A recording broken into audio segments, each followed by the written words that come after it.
You guys had terrible taste. What's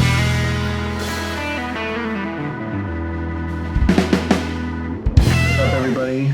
Joe here with Jason and Kramzer, and we're entering a new decade. It is 1990, and we're counting down our favorite albums of the year. 1990 was just a terrible, terrible year in music.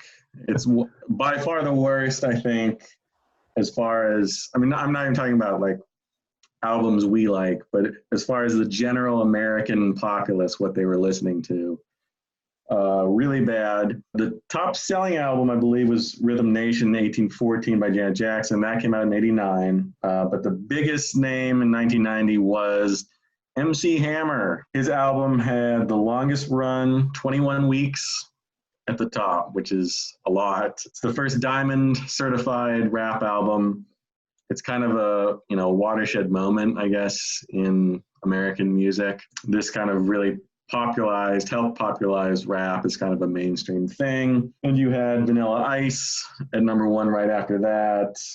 Milli Vanilli was number one during 1990.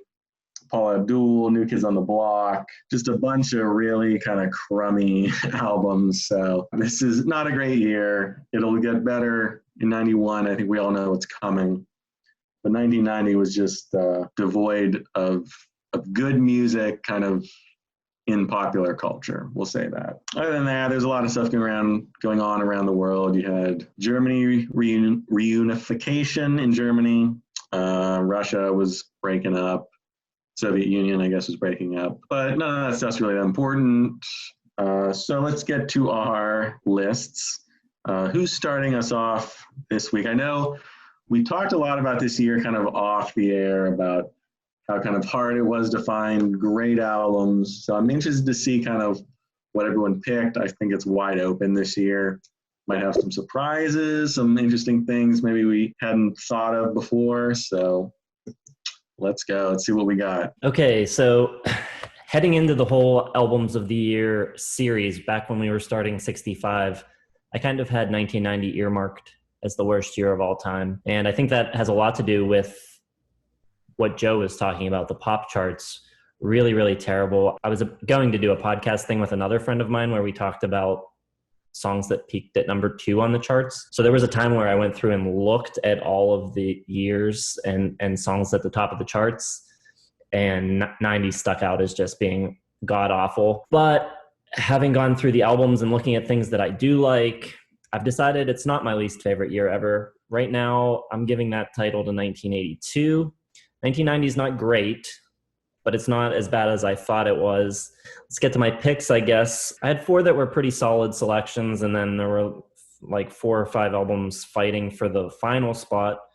The ones that are not making it are Snow in June by the Northern Pikes, A Catholic Education by Teenage Fan Club is just missing, and so is All Shook Down by the Replacements. But my top 5 are going to be If There Was a Way by Dwight Yoakam. He's been sort of on the periphery for a few years now, and he's finally cracking into my top 5 with his 4th album. I've also got Bloodletting by Concrete Blonde. Joey is one of my all-time favorite songs, and I really like Caroline a lot too. The guitar playing on that track is phenomenal. Other runners-up, I've got No Depression by Uncle Tupelo, and I've got Fake Book by Yo La Tengo. But my winner, I'm going back-to-back with the Pixies. I've got Bossa Nova at number 1.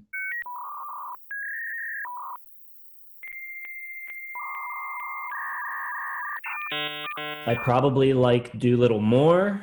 I think it's probably the sort of wilder and more creative record. Things are a little more streamlined here, but I still think it's really good, really catchy, a lot of good songs. They sort of play up sci-fi surf rock angle on this record a bit more, which is really cool.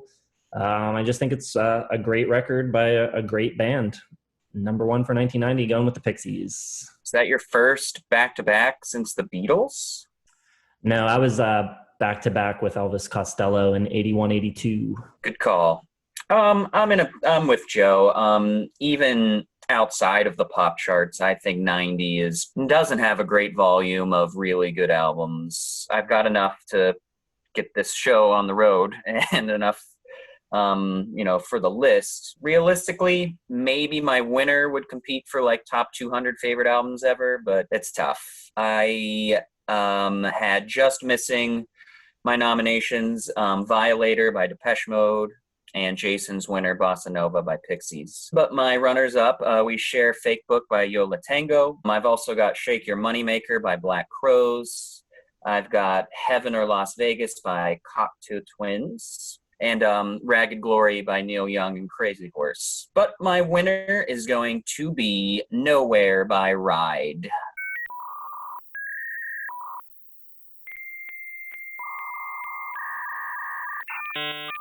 Just one of the more iconic shoegaze albums of all time.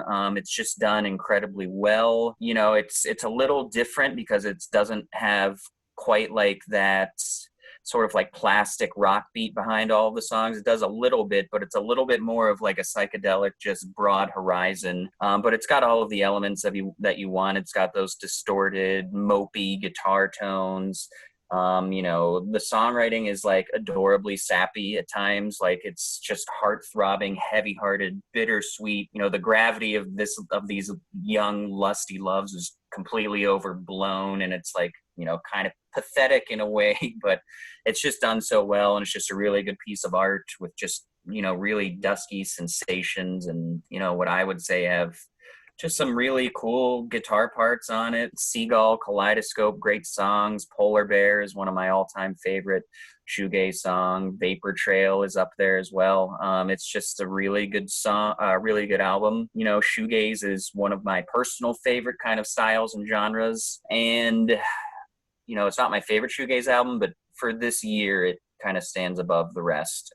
I don't know, given how good grunge will be in the 90s and, some good comeback albums by, more well-known artists put out some good stuff in the 90s too, I think. And then you get into some more artistic stuff in the late 90s. So this probably will be my maybe Loveless in 92. I don't know. It probably is going to be my last like shoegaze kind of moment, but pretty easily Nowhere by Ride is my winner. Well, I've never heard of most of those albums that both of you just named. In our last year, 1989, the end, Jason and Kramzer took a shot at naming my number one of 1990. They were both like dead on too. I was little shaken by it. However, they're both also wrong. They were right at some point during the past 3 weeks. They both named an album that at one point during these lists was at the top. Jason guessed runner-up Avia Musicom by Eric Johnson, which I loved. Always loved it. Cliffs of Dover, trademark Righteous. Even the parts where Eric Johnson sings, he doesn't have a great voice. It's a little high. It's a little, it's not fantastic, but I think it gets the job done on songs like Desert Rose and Highland Drawings. The bass playing on the album's almost as good as the guitar playing. It's just really well kind of put together. Eric Johnson, phenomenal guitarist. Was listening to that album probably from ages like 6 to 11. I listened to that album 10 times more than every other album combined. I was really obsessed with it growing up. So very good album, but falls a little short.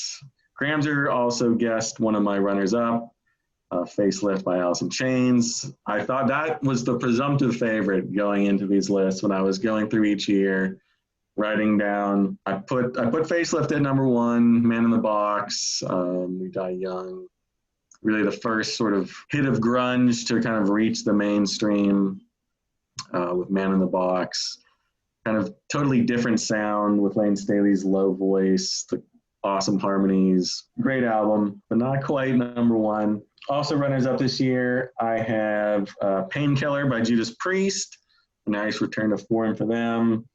Very sort of classic metal, away from the sort of synth stuff that they were kind of getting into. Really, really great kind of comeback for them. And also, the only album that we share with another list, I got Shake Your Moneymaker by the Black Crowes. I like it a lot. I think that the hits are kind of what carry it. The other songs, they're fine, but Twice as Hard and Jealous Again. She Talks to Angels, Hard to Handle, all great songs. But my number one, and I know you guys are very interested to hear, I got Belly Button by Jellyfish.